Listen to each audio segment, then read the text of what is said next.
जनस्वराज से कब जुड़े हैं और क्या सोच? तो आज बिहार मजदूरों का फैक्ट्री नहीं, जो विचार आया है वो महत्वपूर्ण है। Suraj ji, hello guys, welcome back to my new video. I hope आप सब अच्छे होंगे। आज है 7 फरवरी और मैं निकल रहा हूँ सहरसा। पार्टी का कार्यक्रम है किशोर कुमार मुन्ना जी के घर पे, तो चलते हैं सहरसा। आप मेरे साथ जोड़िए और देखते रहिए मेरा ब्लॉग, पूरा वाटर ब्लॉग्स।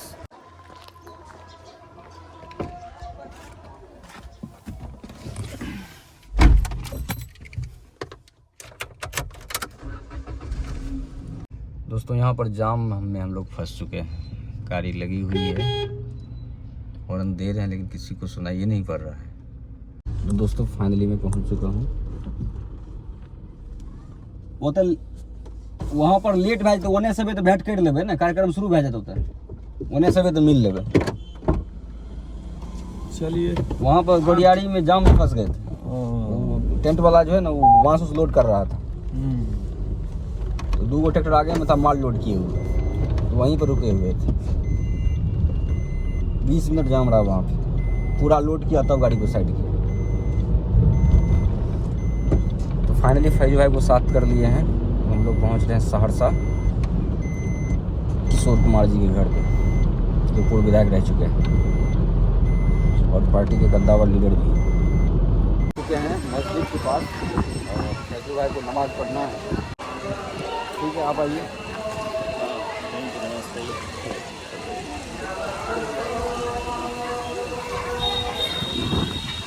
ये है मोहित।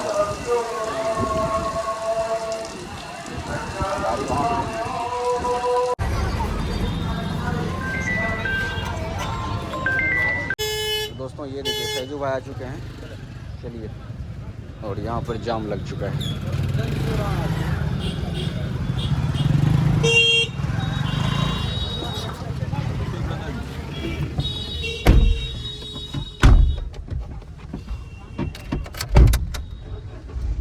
चलते हैं। फेसबुक पे लाइव रहते हैं, यूट्यूब पे रहते हैं। अच्छा यूट्यूब पे।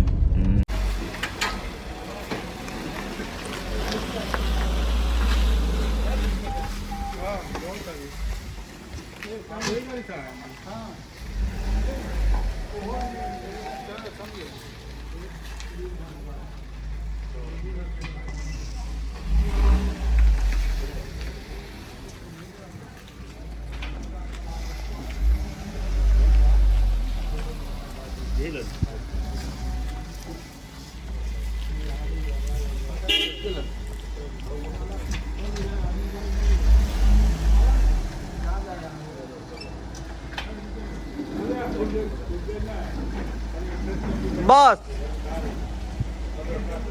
दोस्तों, फाइनली हम लोग प्रेस कॉन्फ्रेंस में उपस्थित हो चुके हैं। कॉलेज के आसपास ही थोड़ा सा ढूंढने में समय लगा। अभी कार्यक्रम शुरू होने ही वाला है। और अभी हम लोग जो हैं वो किशोर कुमार मुन्ना जी की क्या आवश्यकता है, क्यों हम जनसुराज को एक्सेप्ट करें और जनसुराज के साथ हम क्यों जुड़ें और जनसुराज को हम बिहार में क्यों लाने का प्रयास करें। ये सवाल बराबर आम लोगों के बीच में उठता है। तो इसलिए मैं पॉइंट वाइज तो आपको क्लियर मुन्ना जी करेंगे और लोग करेंगे।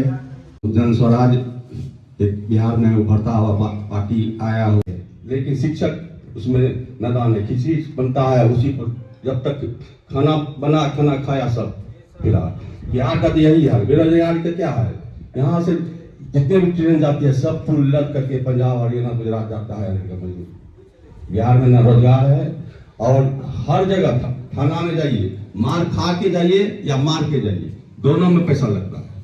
कोई भी ऑफिस में जाइए, बिना पैसा का आपका कोई भी काम नहीं होगा। तो यही इसी सब मुद्दे लेकर के आए और सरकार बना करके बिहार को बचाए। मैं इसी के साथ अपनी बात समाप्त करता हूँ। जी धन्यवाद। समस्याओं के मगर जाल में उलझा हुआ बिहार और उसके समस्याओं का निदान में एक प्रयास है जनसुराज। आज की प्रेस कॉन्फ्रेंस में मुख्य बातें अब हमारे युवा अध्यक्ष सोहन जी रखेंगे। जनसुराज से आए हुए जितने भी हमारे पदाधिकारी हैं इस प्रेस कॉन्फ्रेंस में, मैं उन सभी का हार्दिक अभिनंदन करता हूं कि मैं पिछड़ों के मुंह में आवाज दूंगा। उन्होंने आवाज दिया, लेकिन जिस माध्यम से जो हमारे बिहार का पिछड़ा वर्ग था वो ऊपर उठ सकता था, वो काम उन्होंने नहीं किया। उन्होंने पिछड़े समाज के बच्चों को बेहतर स्वास्थ्य, बेहतर शिक्षा व्यवस्था नहीं दिया। आबादी महिलाओं का, मैं महिलाओं तक अपना पहुंच बना रही हूं और मैं कहना चाहूंगी कि सभी कोई इसमें मिलकर अपना सहयोग दें। और कल तक कोई विकल्प नहीं था हमारे पास, लेकिन आज जन स्वराज एक नया विकल्प हमारे पास बना है, तो इस विकल्प में हम लोग अपना पूरा सहयोग दें और 2025 में जन स्वराज की सरकार बनाएं। मैं मोहम्मद फैजुर रहमान आज जमसुराज के जो प्रेस कॉन्फ्रेंस यहाँ पर चल रहा है सहरसा जिले में प्रदेश महासचिव किशोर कुमार मुन्ना जी के आवास पर जितने भी आए हुए सहरसा जिले के पदाधिकारी हैं, वरीय पदाधिकारी हैं, हम लोगों के बीच में हैं, सबका मैं हार्दिक अभिनंदन करता हूं। कुछ बातें हैं जो प्रेस कॉन्फ्रेंस बुलाने की जरूरत पड़ी है। 20 सालों से मैं देख रहा हूं कि कोई भी पार्टी विपक्ष जिले में प्रेस कॉन्फ्रेंस कर करके जिले की समस्या को उठाना उचित और मुनासिब नहीं समझा है। हमें लगता है कि इस बार हमारी दावेदारी काफी मजबूत रहेगी। इसी के साथ अभी समय को देखते हुए हम विष्णु भैया से बोलेंगे कि अब आगे आप सभी को धन्यवाद। कितना धैर्य से आप सुन रहे हैं, आपको आगे भी जाना है। जो विचार आया है वो महत्वपूर्ण है, कलमबद्ध करेंगे। आपको हमारे पार्टी के पदाधिकारी ने बताया कि भाई लालू जी के समय 15 साल जो था वो किस तरह का शासन था, और आज जो सुशासन बाबू लगभग 19 साल से हैं, उनका कैसा शासन है। फर्क बहुत ज़्यादा नहीं है। लालू जी को मूर्ति के समान बैठा दिया गया है। एक उनके परिवार के लोग उनकी पूजा करते हैं, दूसरे तरफ जो एनडीए के लोग हैं वो लालू जी का डर दिखाकर बिहार में सत्ता में बने हुए हैं। और खास करके 19 साल से, अब तो लोग डबल इंजन का सरकार कहता है, आंकड़े और घोषणाओं में उलझा के रखे हुए हैं। हम 2-3 चीज पर कुछ प्रश्न है, मैं उस पर आपको आमतौर से बताना चाहता हूं कि शिक्षा की जो हालत है, क्योंकि जनस्वराज का मानना है कि जो बिहार में गरीबी है, गरीबी से निकलने का 3 ही रास्ता है, शिक्षा है, भूमि है और पूंजी है। जो शिक्षा का हालत है वो बद से बदतर है। स्कूल में पढ़ाई नहीं होती है, कॉलेज का हालत भी वही है, सिर्फ डिग्री बांटा जाता है। ये बात सही है कि बहाली के नाम पर प्रत्येक दिन विज्ञापन और बहाली होती है, और बहाली में किस तरह से फर्जीवाड़ा हो रहा है, पैसे लेकर बहाली की जा रही है, रिजल्ट निकाला जा रहा है, वो आप देख ही रहे हैं। और जो थोड़ा सा भी सक्षम व्यक्ति है वो अपने बच्चे को स्कूल नहीं भेजता है। हम सरकार से मांग करते हैं कि जितने भी इस राज्य में ब्यूरोक्रेट्स हैं, पदाधिकारी हैं, और जितने एमएलए एमपी हैं, वो सभी लोग, सरकार एक कानून लावे कि उनके बच्चे का सरकारी स्कूल में अनिवार्य पढ़ाई हो, उसके लिए प्राइवेट व्यवस्था नहीं हो, तभी शिक्षा व्यवस्था में सुधार हो सकता है। यही शिक्षा विभाग का सत्य है। दूसरा है कि रोजगार का अवसर, बेरोजगारी बढ़ी, सरकारी नौकरियां पर ताला। नरेंद्र मोदी की सरकार जब से बनी है तो सरकारी नौकरी से तो तौबा ही कर लिया गया है। जो प्राइवेट सेक्टर है उसको एक तरह से बेचा जा रहा है और नौकरी की संभावना एक तरह से खत्म कर दी है। बिहार में जो बहाली हो रहा है, अभी आपने देखा बीपीएससी परीक्षा में बड़े पैमाने पर पेपर लीक हुआ।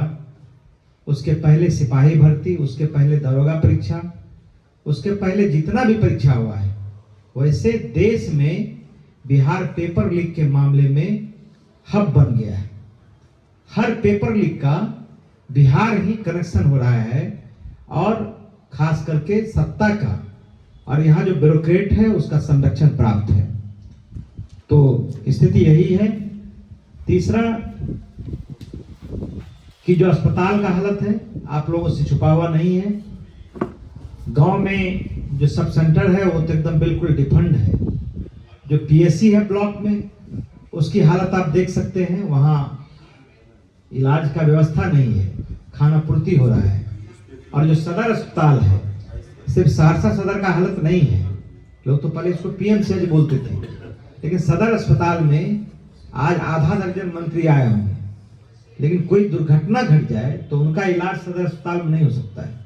इसलिए यह भी हम मांग करते हैं कि जो भी एमएलए एमपी हो और सरकारी पदाधिकारी हो, उनका इलाज सदर अस्पताल में ही होना चाहिए, सरकारी अस्पताल में होना चाहिए, तभी ये व्यवस्था सुधर सकता है। वरना सुधारना या व्यवस्था करना बहुत ही बेईमानी होगा। खास करके आप जो प्राइवेट मेडिकल अस्पताल है वो इतना महंगा है कि गरीब के कुवत से वो बाहर है। कानून व्यवस्था की हालत प्रत्येक दिन आप देख रहे हैं।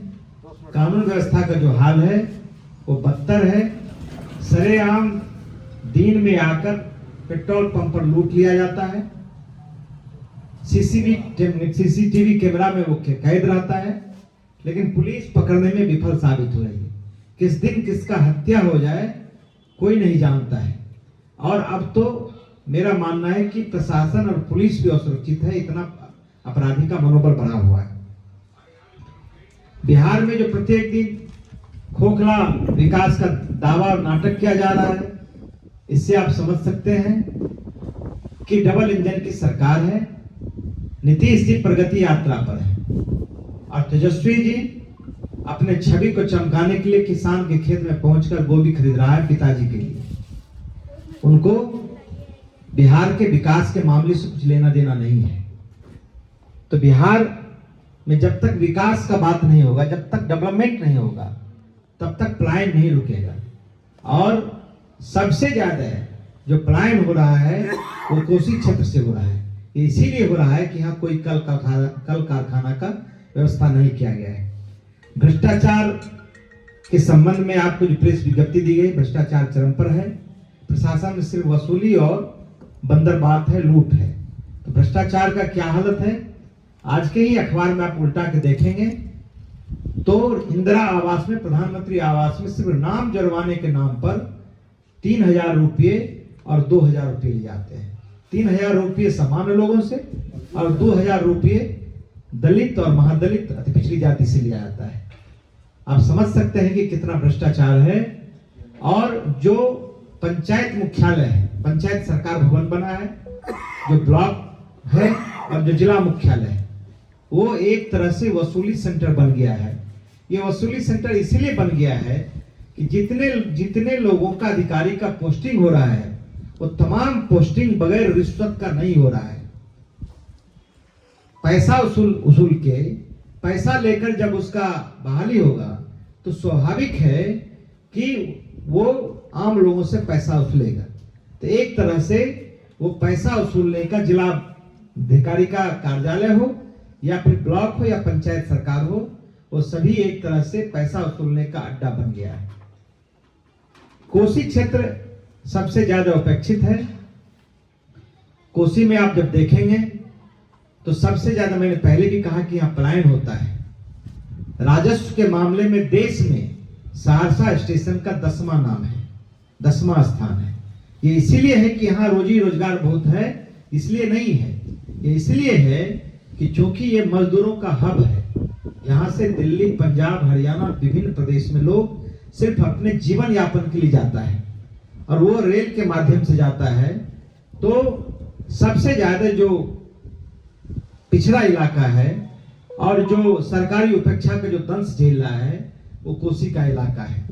और कोसी में आप देखेंगे कि लगातार सत्ताधारी दल को यहाँ से विधायक मिलता रहा है, लेकिन बदले में यहाँ के लोगों को कुछ नहीं मिला है। हम आम लोगों से अपील करेंगे कि वो सच स्थिति को देखें, जो हालत है उसको समझे और फिर जनसुराज के साथ जुड़े। अब मैं अंतिम तौर से कहूंगा कि जो हालत है पूरे राज्य का, तो ना तो इस मामले में नीतीश कुमार 19 साल से और जो भाजपा की सरकार है वो गंभीर है कि कैसे हमको पलायन को रोकना है, कैसे लोगों को रोजगार देना है, कैसे हमको भ्रष्टाचार मुक्त शासन देना है, कैसे हमको आम लोगों के लिए रोजी रोजगार का व्यवस्था करना है।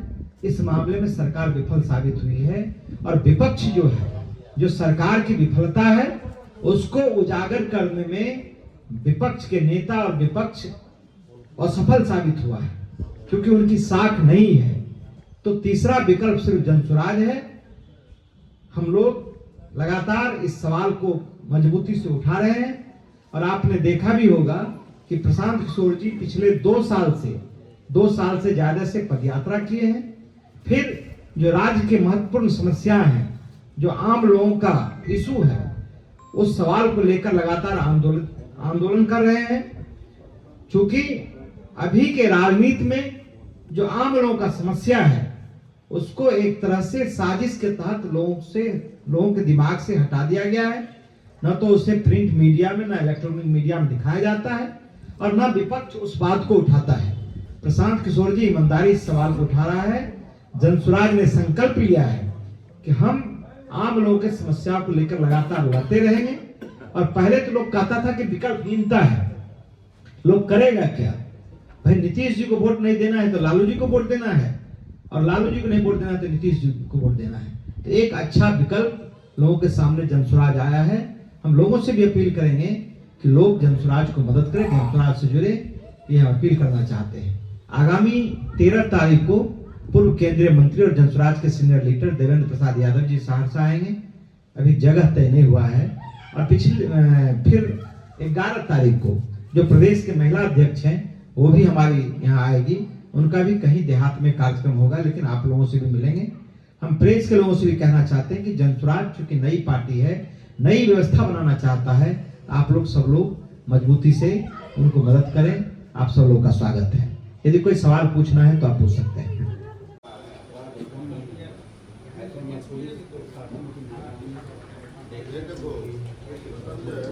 नहीं, सिर्फ सहरसा में अपराध नहीं है, अपराध तो पूरे बिहार में।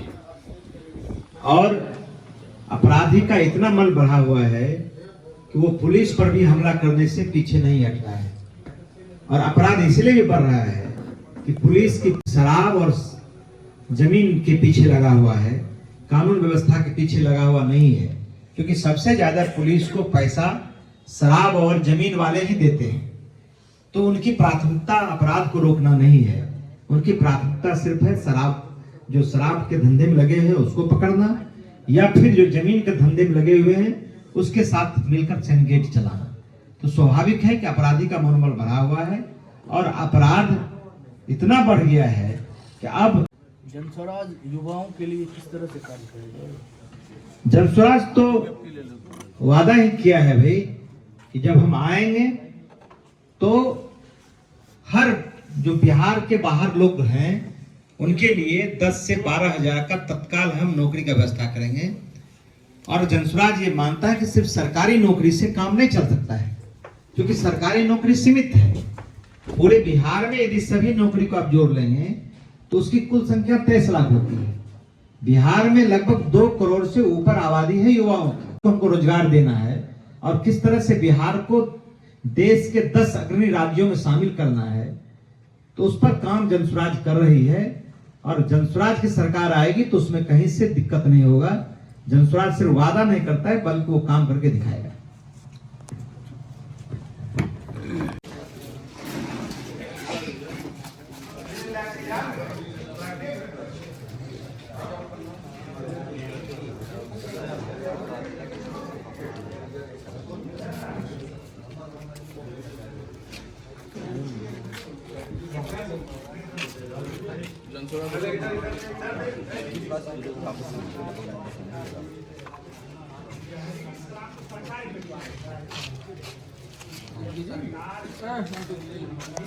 जनसुराज से कब जुड़े हैं और क्या हाँ, जनसुराज से काफ़ी समय से जुड़े हैं। उससे पहले पठान पारस से जब गुजरात में काम कर रहे हैं और वो इनका सबसे रिश्ता है। हमने फैमिली काम करते हैं। जनसुराज से जुड़ने की क्या मतलब? जनसुराज से जुड़ने की वजह से ये मतलब है कि जो भी शासन चलता है नीतीश कुमार जी या जो भी हमारे विधानसभा इसमें कोई खास था नहीं।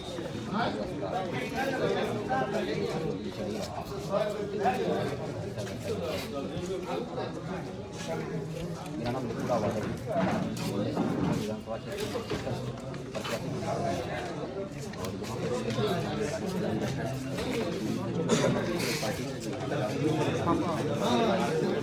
हमारा यहाँ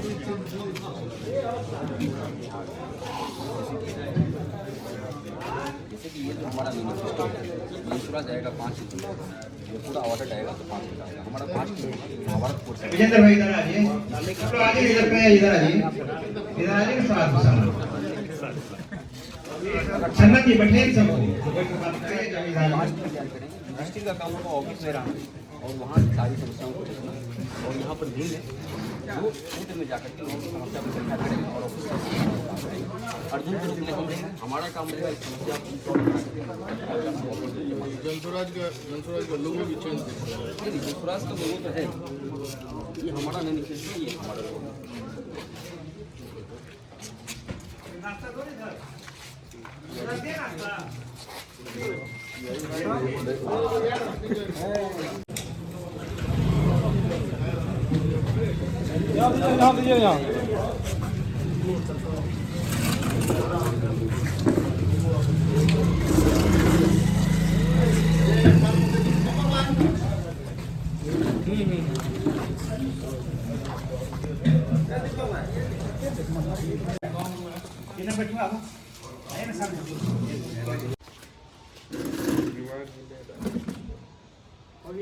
नहीं।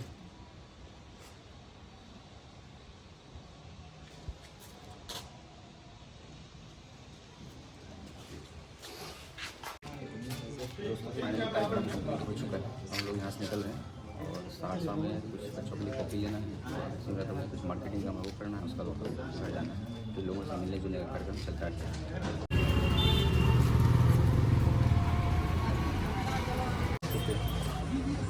यहाँ पे कोई तो है ही नहीं। दोस्तों ये मैं हूँ बुक्स स्टॉल पे और यहाँ पर जो है ये हमने 16 इंची खरीदा है, 8 ये लिया है, 8 का मैंने पैसा पे कर दिया है, 16 कॉपी है और ये भी 16 लिए इंग्लिश प्राइमर लेना है। हम लोग निकल चुके हैं घर। बच्चों के लिए हमने बुक्स कॉपी कलम सब खरीद लिए हैं 1287 रुपये का।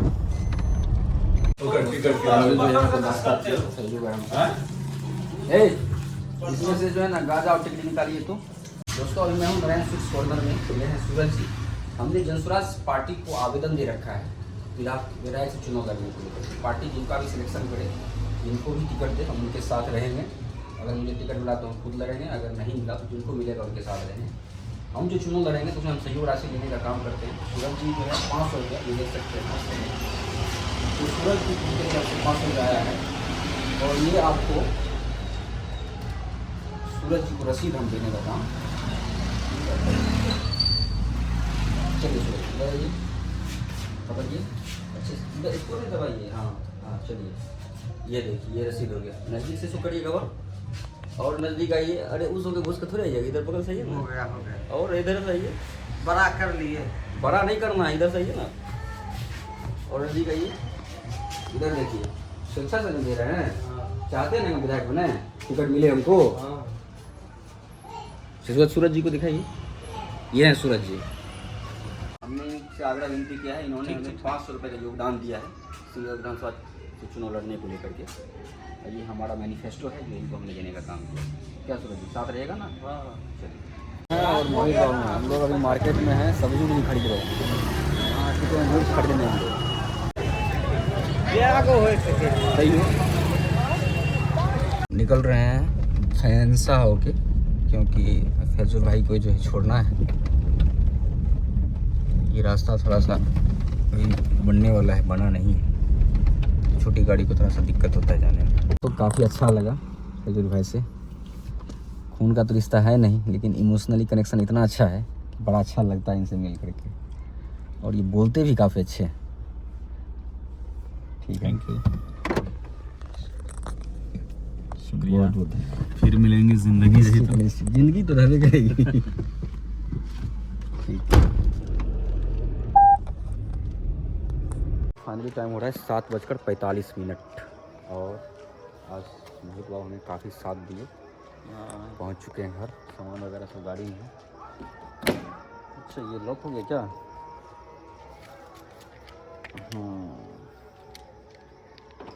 ये देखिए, हम आपको सामान दिखाते हैं। ये देखिए कितना सारा सामान भरा पड़ा है, इधर भी है, यहाँ भी है और पीछे में भी है। इसको अंदर रखने का काम करेंगे। और ये सामान कितना सारा आ चुका है। दोस्तों रात ही बज चुके हैं 10, भोजन हो चुका है और कमर जो है परसों से काफ़ी दर्द कर रहा है मेरा। तो इस लोग यहीं करते हैं, मिलते हैं कल नेक्स्ट में। तब तक के लिए गुड नाइट का बैंड।